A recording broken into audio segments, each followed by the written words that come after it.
Hi, my name's Silas, and I used to believe my daughter loved me. I raised her, paid for her college, gave her the ranch she grew up on. But when I walked into the lawyer's office last fall, she didn't greet me. She screamed, "You won't get a penny of the 60 million, Dad!" That was the moment I realized this wasn't just betrayal. It was an ambush. They forged my signature, filed papers I never saw, took my legacy and twisted it into something I didn't recognize. But why? Why would the people I built everything for try to erase me while I was still alive? I wasn't expecting a parade. Hell, I would have settled for a quiet room, a firm handshake, maybe a nod from Delwyn before we reviewed the trust amendments. But when I stepped into that dim little office on Travis Street, holding the same worn leather folder I'd carried through a dozen meetings before, I didn't walk into order. I walked straight into ambush. Talitha was already there. Cormac, too. They sat like royalty, perfect posture, vacant eyes. Delwyn's forced grin didn't help. His jaw was tight, like he'd just swallowed a truth he wasn't paid enough to digest. Then she stood. "You won't get a penny of the 60 million, Dad." Her voice cut through the stale air like a hatchet. The receptionist in the hall froze mid-step. A man in a gray suit down the corridor paused mid-call. All eyes turned inward, toward this little slice of hell unfolding between four beige walls and a mahogany table that had seen better days. I didn't flinch, didn't move, just stared. I'd changed her diapers, patched her knees, skipped meals so she could eat, and now she screamed at me like I was some crook stumbling in from the street with a forged signature. I lowered myself into the seat across from her. My fingers curled slightly around the armrests. I didn't speak. Didn't blink. Silence isn't weakness, it's measurement. That's what Lorna always said. God rest her soul. A good man doesn't bark, Silas. He waits. Even a rattlesnake warns before it strikes. She would have hated this scene, but she wouldn't have been surprised. Not after the last Christmas Talitha didn't show. Not after Maribel's smug smile on Easter. Not after the hush money I suspected changed hands but never proved. I looked at Delwyn. He fumbled with his pen, eyes avoiding mine like I'd turned to glass. "We're just here to update a few things," he muttered. "Administrative." "Then let's start with the financial breakdown," I said. Calm, steady. Like I hadn't just been shouted at like a drunken stepfather. Delwyn clicked open his laptop. The screen glowed against his pale face as he scrolled. Cormac coughed. "Let's not make this into a witch hunt." "You forgot everything anyway," Talitha added, like she'd rehearsed it. "We're just protecting your interests." And just like that, the roles shifted. I wasn't a father. I was a liability. The old man with gaps in memory, needing to be handled. Delwyn stopped scrolling. His throat clicked. "There was a transfer last week. $850, $1,000, from your main account." I narrowed my eyes. "I never authorized that." He glanced at me, then back to the screen. "It was pre-approved. You called, gave confirmation verbally." I turned to Talitha. She didn't blink, just crossed her legs slowly, like she was watching someone lose at chess. I swallowed the burn rising in my chest. "You sure about the timing, Delwyn?" He hesitated. "It was initiated from your home IP." I leaned back. "That's funny. I was sick all weekend, in bed. Talitha brought me soup, told me to rest. I barely remember getting up, let alone logging in. No one spoke. The pieces started clicking into place. The grogginess, the signature I half remembered seeing near my nightstand, the way she smiled too long before leaving that Sunday evening. "Don't show them you see it yet," I told myself. "Let them feel safe." I turned to Cormac. "That soup she brought me, it was yours, wasn't it? The one with the pepper I can't stand?" He shifted. "I wouldn't know." Talitha's fingers tapped the table. "This is pointless. You're imagining things." I stood, slowly, picked up my briefcase. "If this is how you treat family," I said, "I'd hate to see how you handle strangers." I made it to the door, then paused. "You only bury a man once," I said, looking over my shoulder. "But you can betray him every day until then." and I walked out. But I knew as my feet hit the hallway tile, I wasn't walking away. I was walking into war. The morning sun slanted through the blinds, catching the edge of my kitchen table like a blade. I poured myself a cup of black coffee, the kind that didn't need sugar because the bitterness made more sense now. The newspaper was on the counter, but I didn't touch it. Headlines were easy. What stuck with me was the way Talitha had spoken, calm and rehearsed, as if I'd already been dismissed, as if the story had been rewritten and I was just a footnote.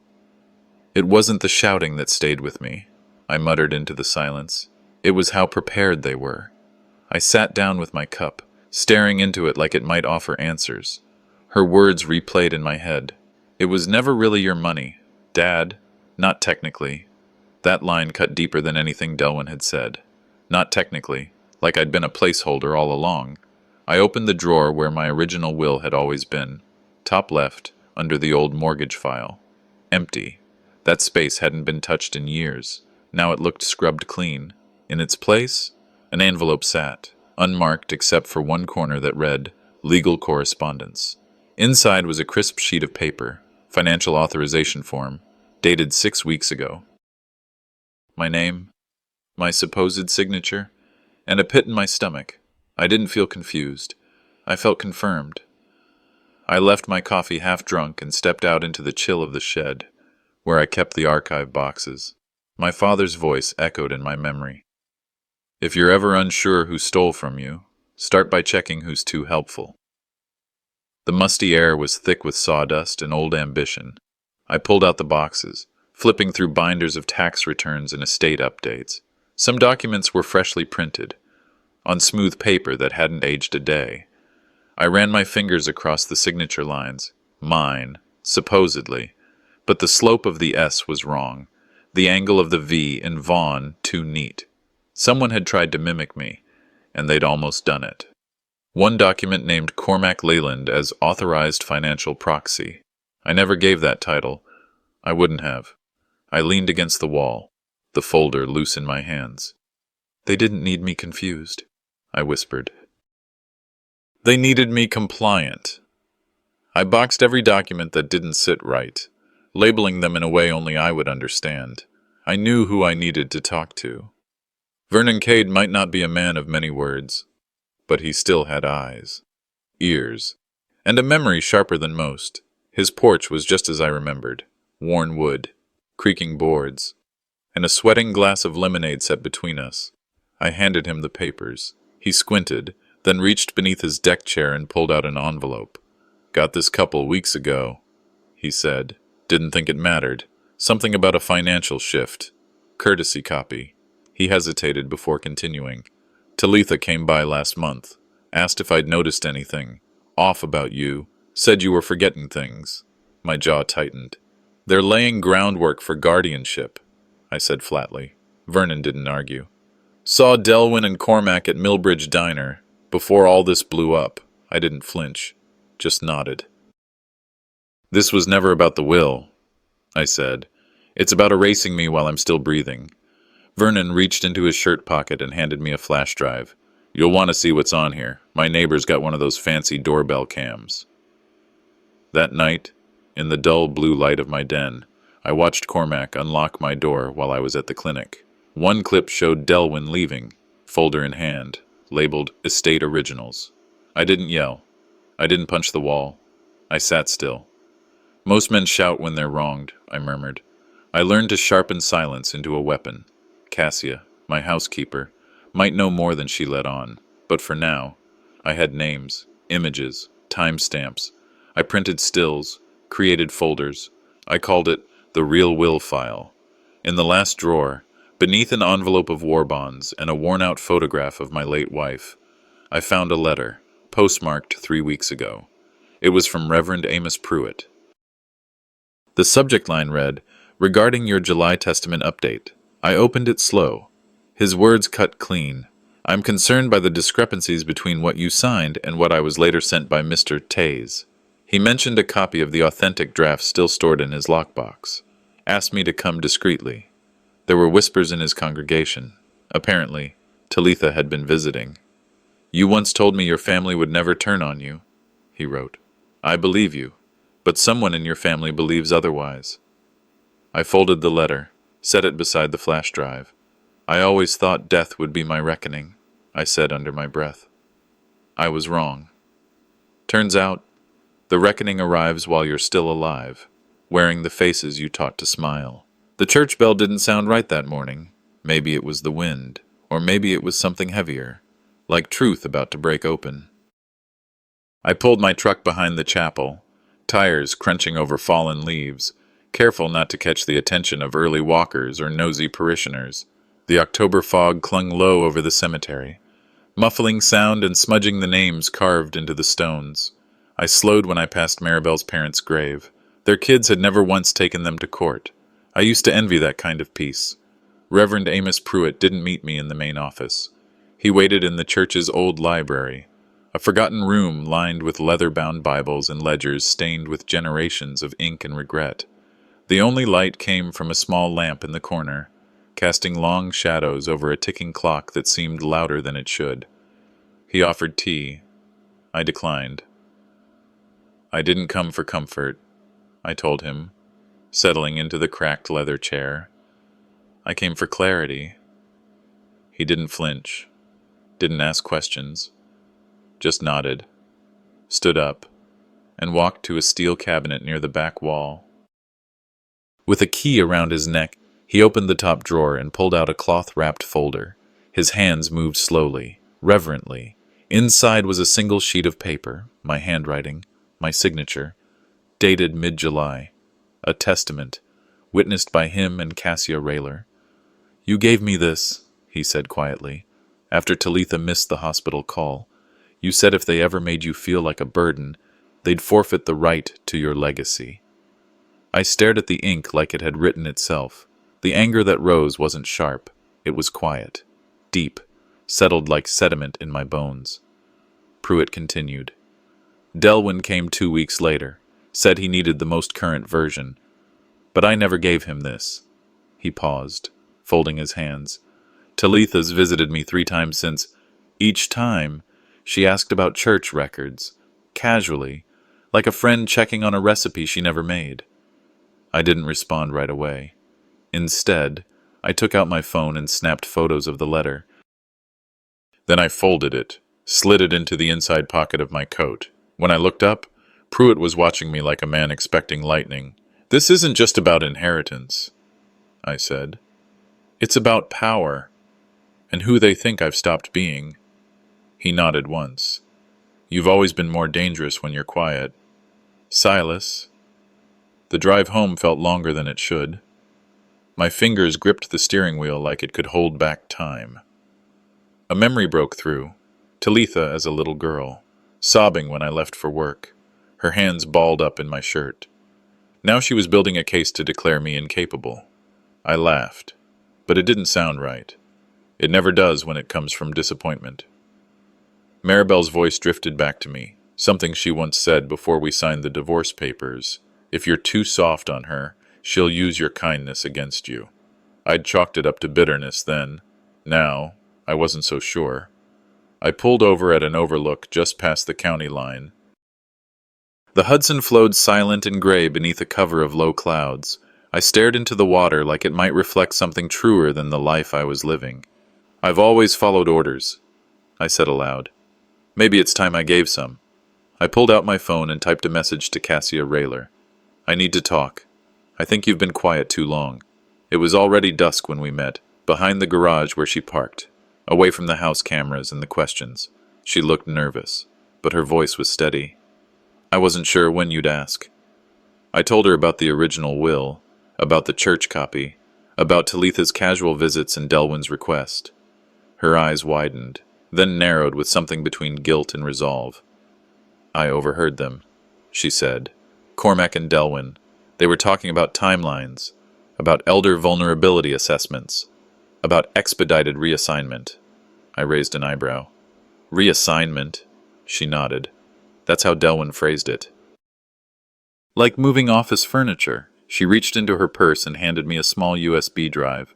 I installed a nanny cam in the study, after someone kept going through my cleaning drawer. I took it, weighed it in my palm.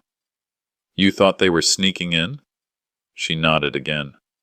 I didn't know what I'd catch, but I knew something wasn't right. That night, I locked the door to my study, turned off the lights, and slid the drive into my laptop. Most of the clips were ordinary, me leaving the room, her dusting the shelves, but then one showed Cormac, rubber gloves on, digging through my files. Another, Talitha, pacing with her phone, whispering, "He won't fight. He never does." Then Delwyn's voice, unmistakable. That's what makes it legal, consent through silence. I paused the video, my jaw tightened, but my face stayed calm. The screen flickered, and one final voice echoed from the timestamp. Cassia's, soft but clear. "Don't forget, I see everything." They mistook my silence for surrender. What they didn't know was, I was just reloading. I didn't sleep much after Delwyn's visit. The knock still echoed in my ears, more accusation than request. But when morning came, I did what I always did. I made my coffee the same way I had for the last 40 years. Half a spoon of sugar, just a splash of milk. Habit is a strange comfort when your world tilts. The air was crisp. I walked the gravel path to the mailbox, taking it slow. October light cut sideways through the thinning trees, and for a second, I allowed myself to believe it was a normal day, until I opened the box. One envelope, addressed to Talitha, from the local legal aid office. My name wasn't on it. But something about the thickness made me pause. I should have tossed it aside, but I didn't. Maybe it was instinct. Maybe it was fear masquerading as curiosity. Back in the kitchen, I slid a knife along the seal. A folder slid out, along with a small recorder and a sticky note. Transcript enclosed as requested. No transcript, just the device. I stared at it for minutes. I wasn't proud of what I did next, but I pressed play. Talitha's voice, sharp and syrupy. "Hey baby, I think he's catching on," she said, her tone light like gossip over wine. "But don't worry, he still thinks he matters." My knuckles went white. "The more we let him believe he has control," she continued, "the easier it'll be when the trap springs. Delwyn says Phase 2's greenlit. Psychiatric eval is scheduled. Dr. Hendry's on board. Capacity concerns. Remember?" She laughed. "By Christmas, the house will be in our name. He won't even be on the mailbox. Let him play grandpa. Let him dream. It's the last thing he has." I didn't move. I didn't breathe. When the message ended, I pressed play again. This time, I wrote every word. It wasn't just betrayal. It was surgical. A daughter using my own dignity as the weapon. I sat at the table for an hour, eyes fixed on the recorder like it might apologize. Eventually, I copied the file to a flash drive and slipped it into a padded envelope. Then I called Vernon. "Can you hold something for me?" I asked. "Don't open it. Don't ask." There was silence. Then, garage cabinet, bottom shelf. That evening, I drove out there. We didn't speak. He took the envelope, nodded once. That was all. Back home, I pulled out every legal document I had. Birth certificates, marriage records, bank statements, anything they might use, or twist. I sorted them in labeled folders. If they were going to audit my mind, I'd make damn sure they couldn't erase my history. Later. I sat alone at the table and set out 2 plates. One for me, one empty. Some habits are harder to kill than others. I thought of Avielle, how her eyes lingered too long on her mother's lies last week. Maybe she saw it now. Maybe the thread was starting to fray. I wrote her a letter, just a story about her as a baby, chasing fireflies barefoot in the yard. A memory untainted by her mother's bitterness. I folded the page, tucked it behind my drawer. It wasn't time yet. My father once told me, "Don't hit first. Just make sure you hit last." I'd held that too long. It was time to dust it off, close to midnight. I heard the knock, not frantic, just steady, too steady. Through the peephole, Delwyn again, manila folder in hand. That same courtroom smile plastered on like it might win him a trophy. I cracked the door but kept the chain on. "We need to talk," he said. "There's been a misunderstanding." I stared. Talitha thought it'd be best if we prepped some wellness documents, just routine things, medical stuff, for your peace of mind. I said nothing. Just tilted my head toward the shadows behind him. Tell Cormac to step forward, I said. Or are you flying solo tonight? He flinched barely, but I caught it. I unlatched the chain but didn't open wider. I may be old, I said, but I still know the smell of a setup. And you boys, you reek of it. I dusted the living room shelves like I was preparing for company I didn't want but needed to see. Every photo, every book, every framed relic of memory. I moved them just slightly out of place. Enough to unsettle, not enough to notice at first glance. I even took down the picture of Avielle in the daffodil dress. That one always gave me away. By the time the roast was in the oven, I'd already placed the recorder inside a hollowed-out salt shaker. Vernon had slipped it to me that morning, no questions asked, just a nod and, make it count. I planned to. When I called Delwyn, my tone was warm. Thought maybe we could talk like old times. No suits. Just supper. He paused long enough for me to know he was weighing it. You sure, Silas? I smiled into the phone. Just bring your appetite. He arrived at 7 sharp, face freshly shaved, smile perfectly measured. He commented on the smell of rosemary, and I offered him the better seat at the table. Mine was slightly off kilter, legs uneven, a small imbalance to test how much he noticed. I wasn't serving food tonight, I thought as I poured the wine. I was serving pressure. Dinner started with harmless stories. I told one about a fishing trip gone sideways, reel snapped, bait stolen, boat drifting. Delwyn laughed too loud, like someone still trying to figure out if he was being watched. He asked about Avielle. I watched his expression like a hawk watches the wind. She's well, I said. Too smart for her own good, just like her mother. That flicker in his eyes, barely there, but real.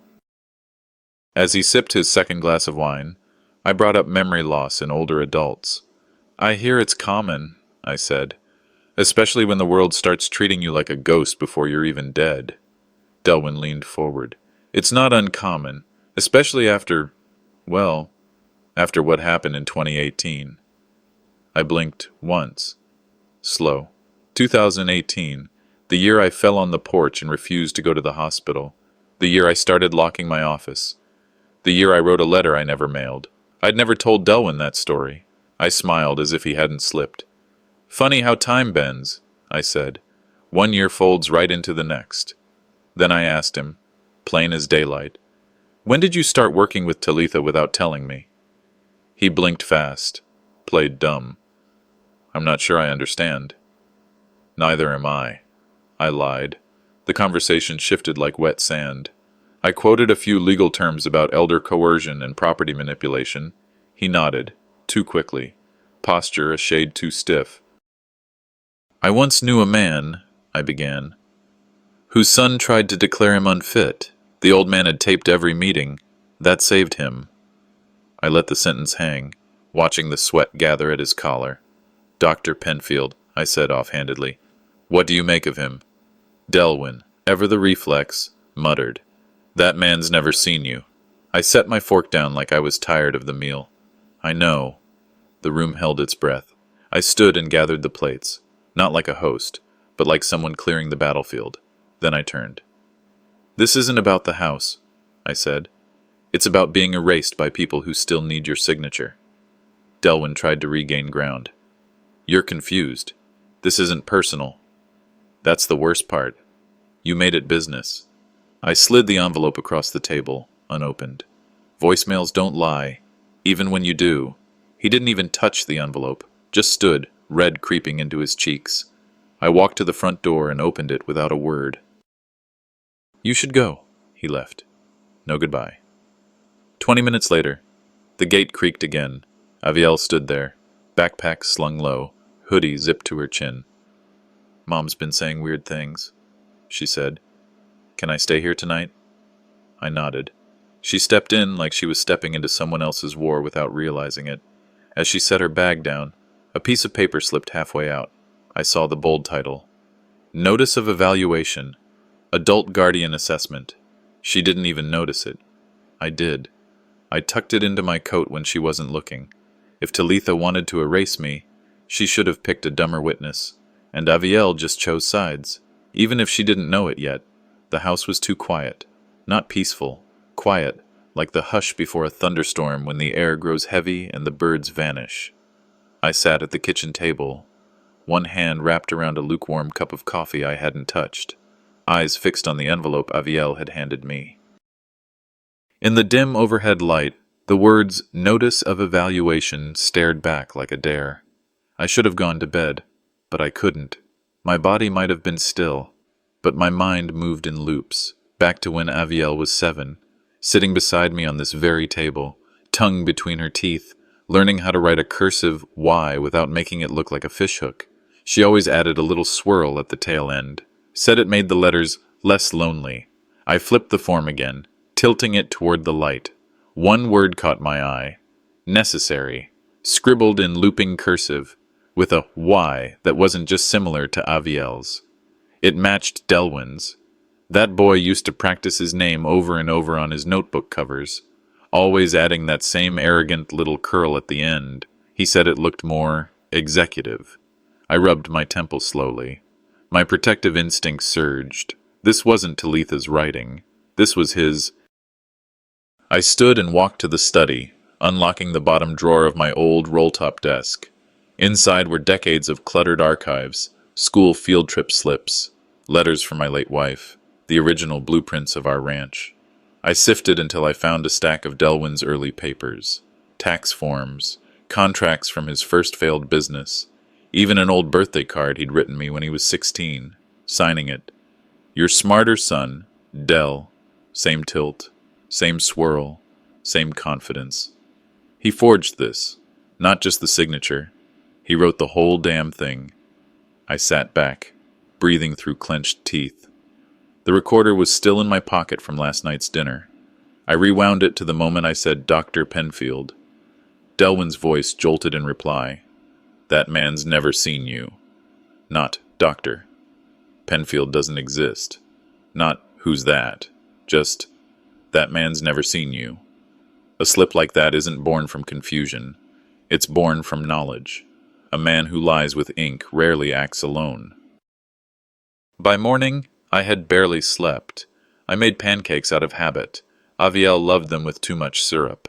She padded in, hair a mess, wearing my old Tulane sweatshirt, but her eyes were different today, wary, heavy. She sat, poked at her plate, then said, "Grandpa, can I ask you something weird?" I looked at her gently. "You can always ask me weird things." She pulled another envelope from her backpack, this one unopened. "Mom gave me these last week, said to drop them in the mailbox, but I forgot. Are they bad?" I took the envelope without reacting. "Did she tell you what they were for?" "No, just said it was boring adult stuff. But they had your name, all of them." My fingers gripped the envelope tighter, but I smiled like it was nothing. "Sweetheart, you did the right thing bringing it to me. I'm proud of you." She nodded, not quite sure why I was being so calm, but I wasn't. Inside, I was already moving 10 steps ahead. If Talitha had sent those, and if Delwyn had written the first one, then they were accelerating their plans. After Avielle left to watch cartoons, I grabbed both envelopes and drove to a little copy shop 2 towns over. I knew the owner, Connie, since she printed my wife's funeral cards. The bell above the door jingled. Connie looked up, smiling. "Silas Norrell, haven't seen you in a while. What brings you in?" "I need your memory. Connie, did anyone come in recently?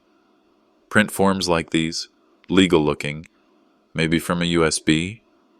She narrowed her eyes, pulled off her glasses, and said, "Yeah, young guy, nervous, black coat, used a flash drive, printed a bunch." My pulse jumped. "Can you check the file names?" She tapped a few keys, then turned the screen.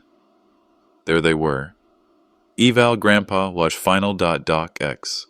Judge review / doc2 ready TV. I took out my phone, snapped pictures. Connie didn't ask questions. She just nodded. Back home. I laid the forms side by side. And that's when I saw it. A name listed under witness, my late wife's birth name, not her married one, a name she hadn't used since 1976, a name only Delwyn would remember, a rookie mistake. I circled it, scanned it, labeled it. Then I opened my phone and called Marlowe, my old legal partner. "Marlowe," I said, "how do you bury someone without digging a grave?" He replied without pause, "You prove they forged the map." I opened my safe. Hands steady now. Inside sat the original power of attorney, signed, notarized, and still very much active. They thought they were writing me out of the story, but I taught them how to hold the pen. The envelope came with no return address, just my name, typed cleanly, above the words private and confidential. I knew that font, knew that tone. It reeked of control wrapped in courtesy. Inside was a letter from a family law office inviting me to a neutral family mediation, apparently at Talitha's request. They called it a step to prevent escalation, as if the war hadn't already started, in the best interests of all parties. That phrase again, the same one used when they moved my name on the deed from black ink to gray. I sat with it for a while. Then I poured a cup of coffee, black and bitter, and opened the folder of printouts I'd picked up from the copy shop. Notes, old photos, documents I'd tucked away for years. I wasn't being called into a negotiation. I was being lured into a performance, one they hoped I'd ruin by flaring up on cue. When a snake asks to meet on neutral ground, it's because the pit's already dug. So I ironed my shirt, grabbed the folder, and left. Downtown Portland always feels colder than it should. Maybe it's the wind trapped between the glass towers, or maybe it's the people inside them. The office for the mediation was sterile, over-air-conditioned, and beige in every direction. I arrived alone. No attorney in tow. Just my folder under one arm and the expression of a man who already knew the verdict. The receptionist barely looked up before waving me toward room B. Inside sat Talitha, Delwyn, and a man I assumed was their lawyer. He didn't bother introducing himself. But the woman who did was named Emery Sandoval, said she was the mediator, claimed neutrality, even smiled when she offered tea. I declined. Sandoval? The name rang a bell. Talitha once mentioned a trust manager with that surname who specialized in estate reorganizations. She said it like a compliment. I filed the detail away, like I always did. Emery opened with, "This is a safe space to express and clarify family matters." Delwyn sat upright, one hand on a folder he never quite let go of. His eyes kept darting to it, like it held the script. Talitha, meanwhile, crossed her legs slowly and folded her hands in her lap as if she were preparing to audition for sainthood. I didn't say a word. Not yet. Talitha spoke first. "We're here because I'm worried about you. Silas. You've been forgetful, defensive. Last week, you shouted at Avielle. She cried the whole night." I didn't blink. Delwyn chimed in, soft as a lullaby. "Dad, none of this is an attack. We just want to make sure you're okay. You've been under a lot of stress. Maybe you don't realize how much." Emery gave a sympathetic nod, like she was watching a dog limp into the vet. "This is a space for honesty, Mr. Norrell." I opened my folder, laid out 3 documents. One was labeled Eval Grandpa Final. Another showed Talitha's email requesting quotes from assisted care facilities dated 6 weeks before Avielle's supposed tears. I pointed to Delwyn. "If I were losing my mind, I wouldn't remember how your high school cursive always looped your Y's like a fishing hook." The silence that followed cracked the fake calm like a hammer to frosted glass. I didn't speak again. I just pulled the pocket recorder from my coat and pressed play. The audio was unmistakable. Delwyn's voice, tense and scared. Then Talitha, in the background. "If we get guardianship, the accounts move automatically." Emery's eyes widened. "I'm going to have to stop that." She started. "You called this a safe space," I said evenly. "Safe for what? For liars to take notes?" I slid another envelope across the table. "That's from Marlowe, my counsel. Includes a notarized rebuttal and an injunction filing. I won't be signing anything today. but you should probably read it." Emery's hand froze halfway to the folder. Delwyn looked pale. Talitha blinked once, then twice, like recalculating. And there it was, on the footer of Emery's last memo, tucked in the legal disclosures. "Trust Services Advisor to Norrell Family Estate Account. Neutral ground," they said. When the meeting ended, I stepped into the hallway to breathe. That room had drained me, but I wasn't empty. I was sharper. A young woman, barely in her 20s, brushed past me, then paused. She looked around, leaned in quickly, and slipped me a folded note. "Don't trust what's written in the mediation summary," it read. "They submitted a version before you arrived." I drove home without turning on the radio.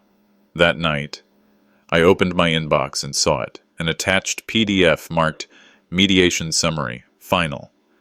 It was predated, claimed I'd refused medication, that I couldn't recall today's date, that I was combative. I stared at it until the alert popped up from my financial advisor. Update.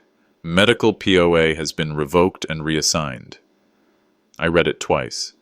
"They think this is chess," I said aloud. "It's not. This is war." When I got back from meeting Marlowe that afternoon, the air in my house felt too still. The kind of stillness that doesn't just happen, it settles in, like dust after a quiet disaster. My boots echoed across the floor as I walked into the kitchen, where a single manila envelope lay on the table. No return address, no stamp, just my name. Neat, centered, deliberate. I opened it with a knife from the drawer, not for show, but because my fingers had started to shake. Inside was a printed letter, crisp and legal-looking, titled Testament Revision, witnessed and signed. My name was there, at the bottom, alongside a signature that mirrored mine exactly. I'd spent most of my adult life writing contracts, wills, affidavits. You get to know your own pen stroke like a fingerprint. And this matched too well. That's what made it wrong. The content stripped me of everything. Estate decisions, medical directives, even control of my own funeral, all handed to Talitha and Delwyn on a silver platter. My hands clenched around the paper as I turned it over. A small note was paperclipped to the back. Filed for probate review, initiated by TG. My initials, only they didn't belong to me anymore. They'd been hijacked. I didn't pace. I didn't shout. I sat there for a while, just watching the letter sit under the kitchen light like a smug imposter.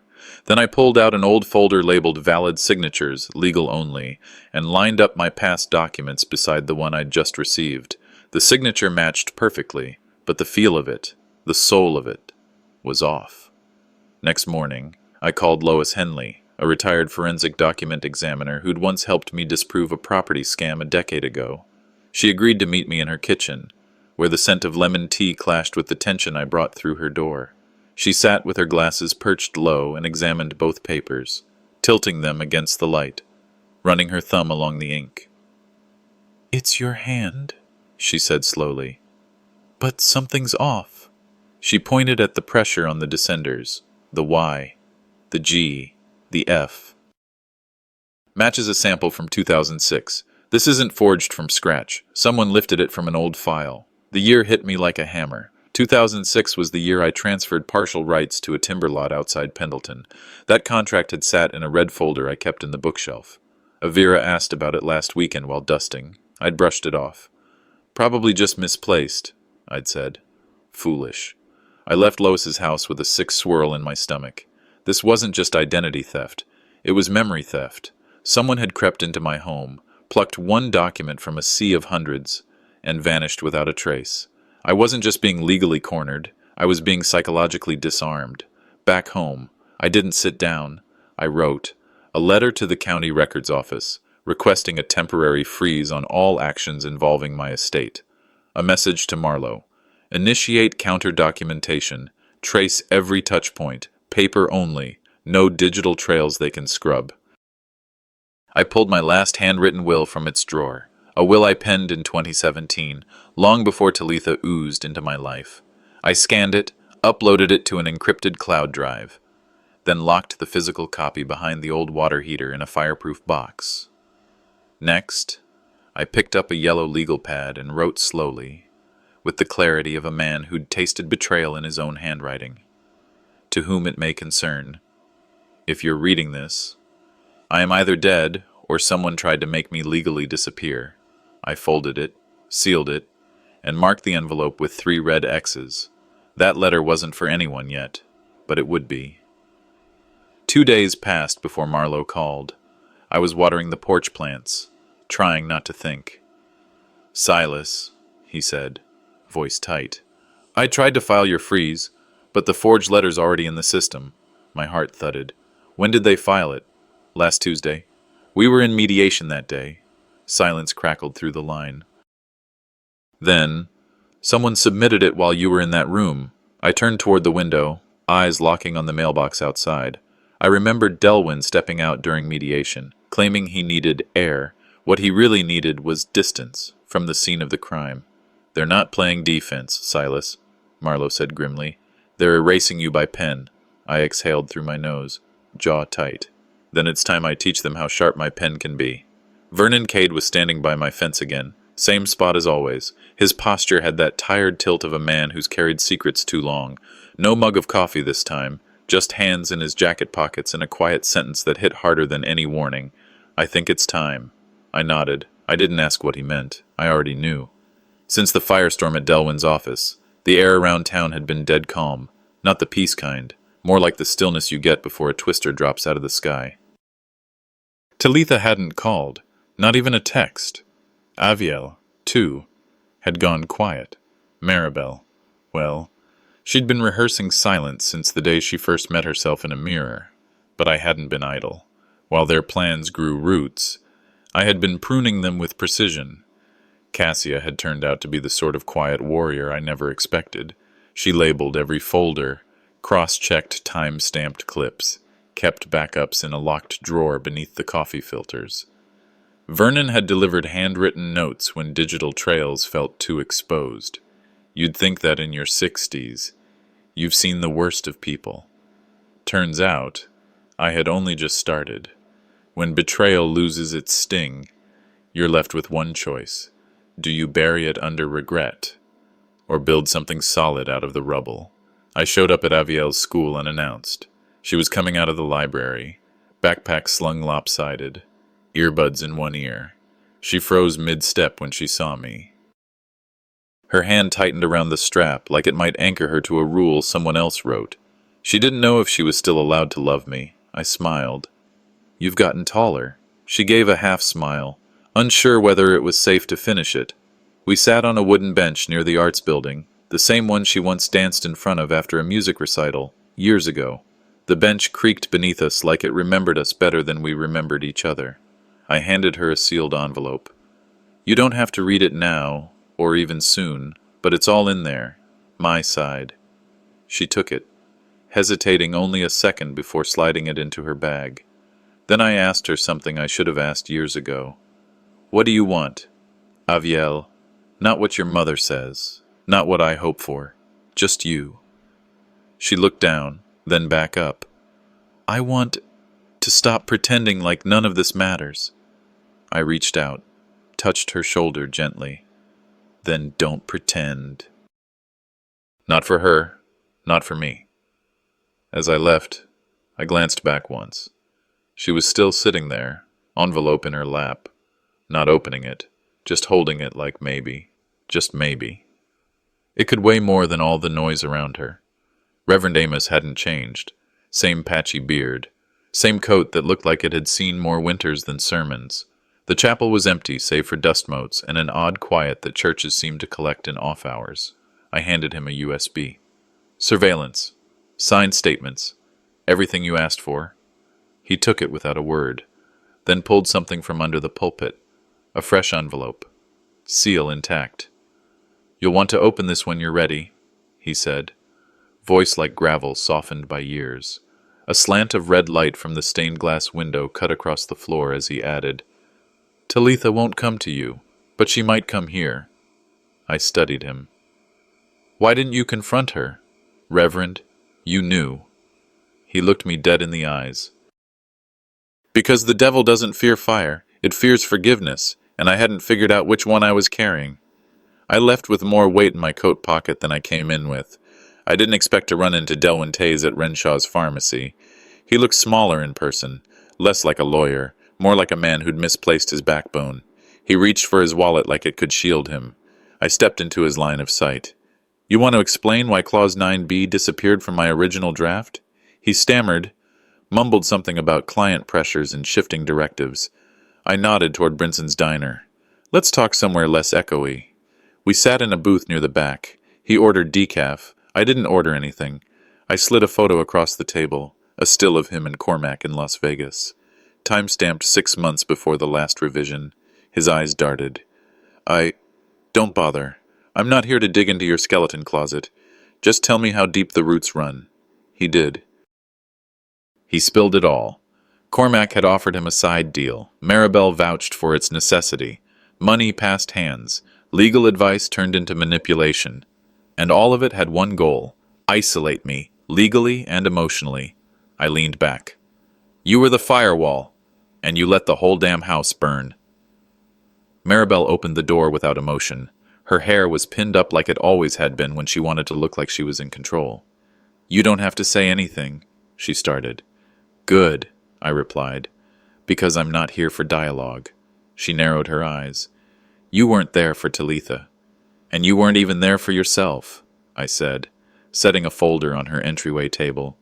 "You've built an identity out of sacrifices no one asked you to make." Her jaw tightened. "You're being cruel."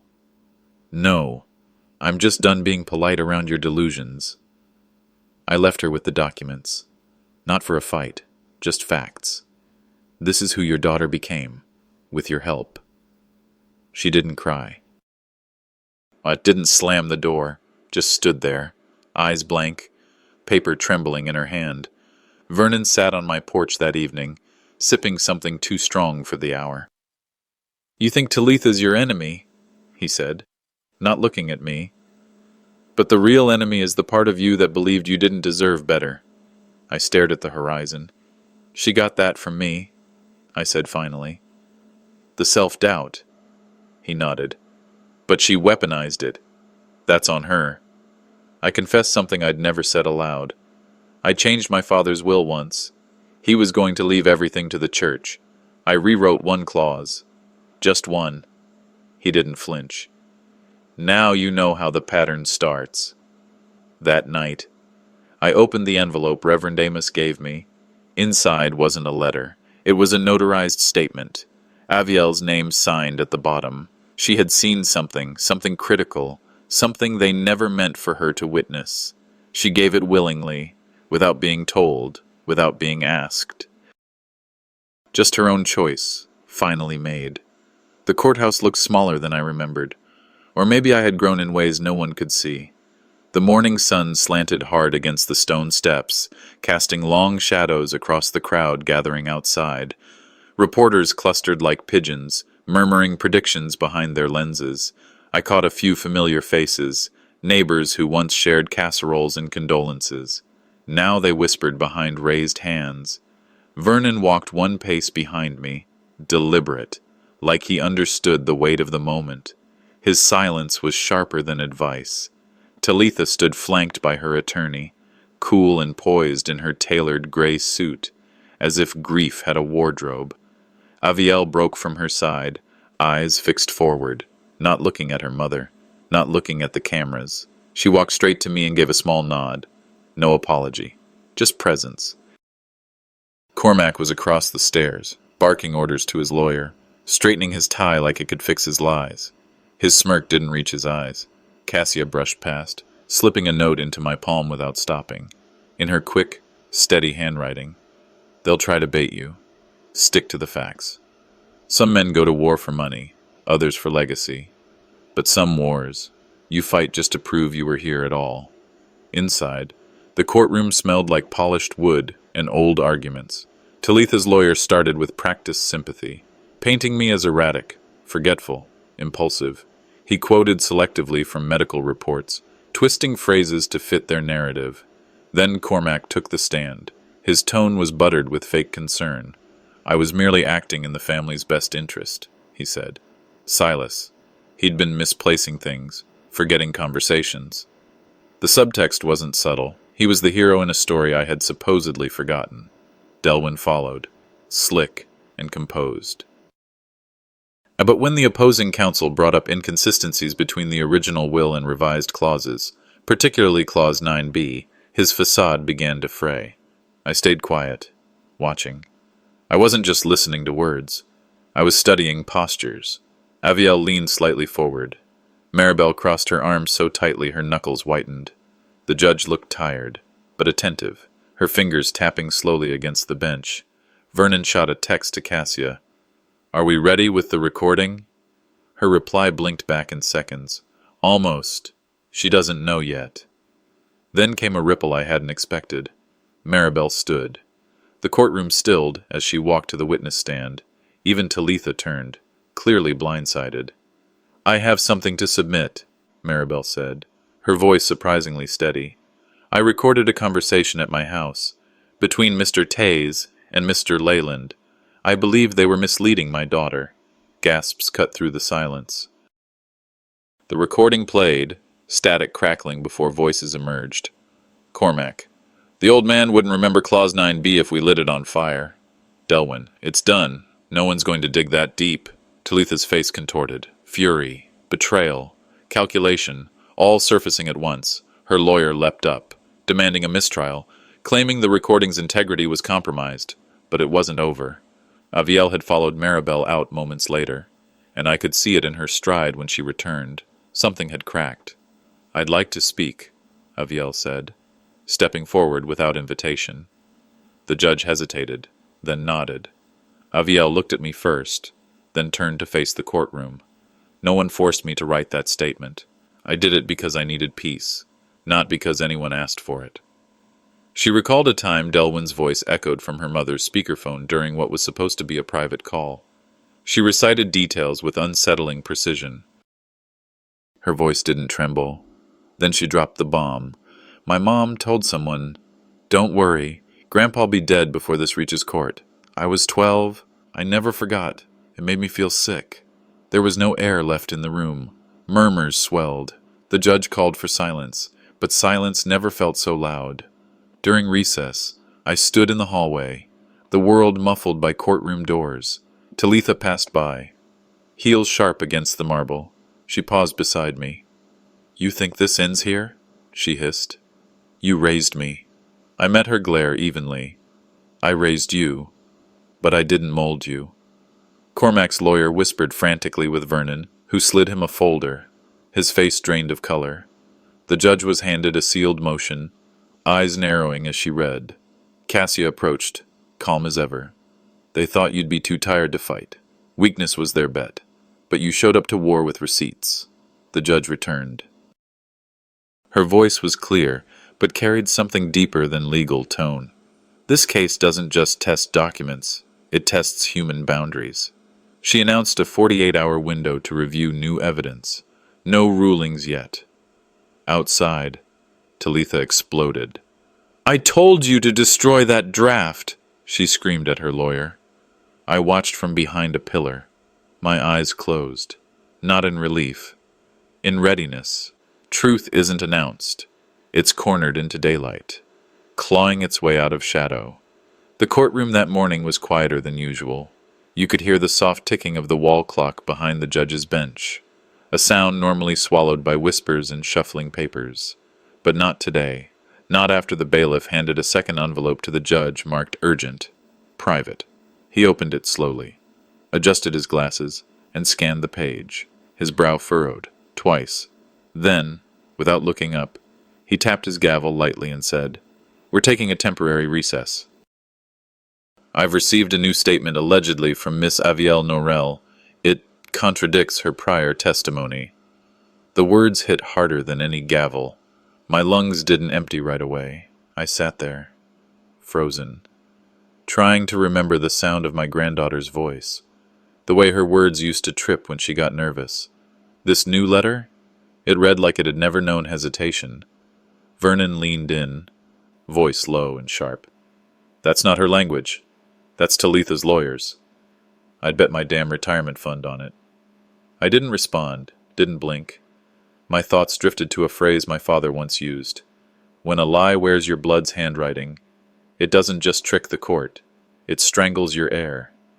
Cassia, sitting behind us, whispered, "That letterhead, that's from your printer, the home office one. I tossed the old paper ream last month, remember?" I did. Too well. Later, in the hallway just outside the courtroom, I found Avielle alone, staring at the floor like it had just asked her a question she couldn't answer. I didn't raise my voice. I didn't need to. "Did you write another letter, Avi?" She looked up, puzzled. "No. What letter?"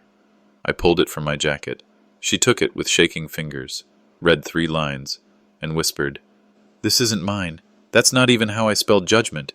They used an E. I don't spell it with an E." Cassia peered over her shoulder. "The tone's wrong. Too polished. No memory. Just phrasing that sounds correct but doesn't feel lived." Avielle's eyes were filling. "Someone's faking my voice. Grandpa." Vernon folded his arms. "I still got those printer logs from the old place backed up. Let's see if that voice came from your mother's keyboard." Back at my motel, we all gathered around Cassia's laptop. It didn't take long. The printer history showed a file printed at 2:41 a.m. 2 weeks ago, the computer it came from, one of the 2 desktops left in the house, accessible only to Talitha and Maribel, but the real crack came from the flash drive Vernon unearthed from a kitchen drawer. An old Lexar we hadn't touched since before Avielle's graduation. On it, a folder titled Avi Letter Final Docs. The classic sign of someone desperate to make a forgery feel complete. Too complete. Metadata showed a telltale watermark, drafted with Writemaster AI Pro. Game over. That night, I got a message from Maribel. No greeting, just 5 words. "You're walking into a trap." I didn't reply. Not an hour later, she knocked on the door. Her eyeliner was smudged, blouse wrinkled like she hadn't slept, and her perfume, usually sharp, hung faint and forgotten. She didn't ask to come in, just walked past me like it was still her house. I didn't know she'd use it. "I thought it was just to rattle you, not submit to court." Her voice was cracked, but not broken. Not yet. I stayed silent. "She printed it at night, said it was just to scare you back into signing." Still, I waited. Finally, she dropped a flash drive on the table between us. "There's a voice memo. From her. The night she bragged about it." I looked up. "And you said nothing?" She hesitated. I was afraid. I shook my head slowly. "No. Fear speaks once. Silence is a decision." Her tears came then. Messy. Real. But I didn't offer comfort. Not this time. Before she left, she paused at the door. "She's planning something. Final hearing. Worse than the letter." I nodded once. "Let her." The next morning, we packed everything. Documents, screenshots, voice memos, metadata reports, into 2 binders. One for court, one for backup. Vernon swore in the chain of custody affidavit. Cassia double encrypted the files in the cloud. Avielle asked to address the court again. I hesitated. "Are you sure?" "I want to speak for myself. Grandpa, I want them to hear me, not some software." Her voice, raw and trembling, had more truth than 100 letters ever could. That night, as I reviewed the files once more, there was a knock. No name on the package. Inside, a photo of me cradling infant Avielle in the church garden, and a note, pasted with letters from cut-up headlines. "Keep talking. You'll lose more than land." I stepped out into the night. Down the block, a dark sedan idled, headlights off. Watching. Some wars aren't about evidence. They're about endurance. I picked up my phone, dialed Vernon. "It started," I said. I walked into the courtroom at exactly 8:15 a.m., the air already thick with what folks call consequence. My suit felt tighter than it had in years, not from the fit, but from the weight it carried. It was the same dark wool I wore the day we buried my father, the last day I swore I'd ever let silence make decisions for me. The judge entered promptly, stern and unreadable. Talitha was already seated across the room, looking as if she'd rehearsed every smirk, every raised brow. Her new counsel, some hotshot with a voice 2 decibels too loud, flipped through folders theatrically. Delwyn Taze sat behind them, pale as chalk and visibly sweating. That alone told me the tide had turned. When liars start dripping before you've said a word, it's because they came armored in wet paper. Cassia and Vernon stood to my right, backs straight, expressions locked. The judge wasted no time. Exhibits were reviewed, digital files, metadata timelines, and an especially damning voice memo. Cassia had pulled it from Maribel's phone. It captured Talitha, in her own voice, laughing as she explained how no one over 60 knows how to prove a fake letter. That silenced even her own lawyer. The judge was about to rule when the back door opened. Reverend Amos Pruitt stepped in. His gait was slow but assured, and in his weathered hand, he held a single sealed envelope. I stood. "This," Amos said, his voice unshaken, "is the final, notarized version of Mr. Norrell's will, signed 3 years ago, held at his request in our church's lockbox." The judge opened it. No AI fabrication, no digital tampering. Witness signatures, dated entries. Ink that still smelled faintly of cedar where it had been stored. It named me the sole executor of the estate. Every property returned to my control. Aviel was listed as contingent heir. Should anything happen to me, Talitha turned gray. "He burned that one," Cormac hissed beside her. The judge thanked Reverend Pruitt, then turned to Delwyn. "Mr. Taze, your cooperation is noted. You'll be referred for professional suspension, but criminal charges are waived." Delwyn didn't speak. He just lowered his head, finally out of lies. The judge continued, his voice even. "All previous challenges to the estate are hereby dismissed. Mr. Silas Norrell's authority is fully reinstated." And then Talitha snapped. She stood, shouted that everyone was in on it. Her mother, the court, even the church. Her voice cracked as she hurled blame like stones. First at me, then at Maribel, then at Aviel. The judge called for order, but I raised my hand gently. "Your Honor, may I?" The room fell still. "My daughter thinks this was a chess match," I began, voice calm. "But when you burn your own board, you don't win anything. You just end the game. I didn't ask for leniency, I asked for mercy, not for Talitha's sake, but for Aviel's. No cell can fix what bitterness built." "But maybe a mirror could." Cassia reached over to hold Aviel as she quietly wept. I stayed standing until Talitha was escorted out, not in triumph, but in truth. Outside, under the sprawling oak that shaded the courthouse benches, Aviel and I sat side by side. She stared ahead at nothing in particular. "Are we really okay now?" she asked. "No," I said, "but we're closer to the truth than we've ever been. That's better than peace. Peace can lie. Truth can't." I handed her an envelope, thicker than it looked. Inside, a notarized amendment officially named her heir to the ranch and its holdings, bypassing all others. Her hands trembled. "You still trust me? You never sold your soul when they passed the plate around," I said. "That means something." She cried as she hugged me, head pressed against my shoulder. "It's just land," I whispered. "But your legacy." That evening, we set a long table in the south pasture. Cassia strung lanterns between fence posts, and Vernon brought over a few extra chairs.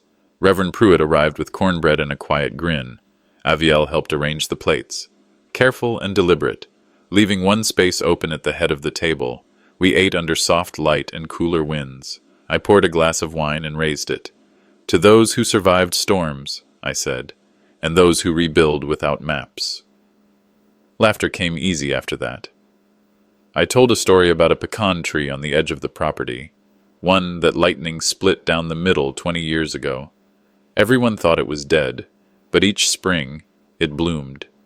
"Some of us," I said, "are like that tree." Aviel stood, walked to the empty seat, and placed an old photo there. Me, Talitha, and her. From years ago. She didn't say forgive. She just said, Memory. That silence felt heavier than any sermon. When the dishes were cleared and the guests had gone, I sat alone on the porch, the lantern still swaying in the field. Cassia joined me with a cup of coffee, same as she had for decades.